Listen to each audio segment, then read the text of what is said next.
All right, time for a stock to watch. SHEL keeping up the pace of its buybacks, announcing another $3.5 billion share buyback here, also raising its dividend. And this, of course, coming on the day that the company reports quarterly results. We want to head to Yahoo Finance's Madison Mills on the floor of the New York Stock Exchange with the movement to the upside that we're seeing here, Maddie. Yeah, SHEL reporting $28 billion of revenue, but that beat was not enough. Even though it was a beat on estimates, it was a 30% drop from their profits from the prior year, which was over $39 billion.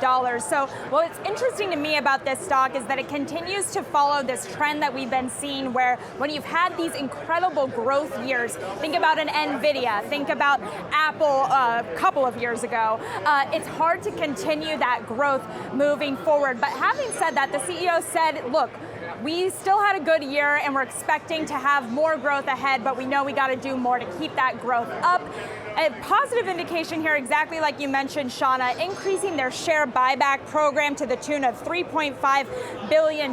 They had enough cash on hand to increase dividends by about 4%. So if you're looking for a little bit of diversity in your portfolio, looking to get in on a name that's going to have a dividend play for you, that could be a boon in your mix of stocks. Also, if you're looking for a play that could be a little bit inflation-proof, if you're worried about inflation bumping back up, sometimes getting in on energy is a good way to diversify your portfolio around that potential concern.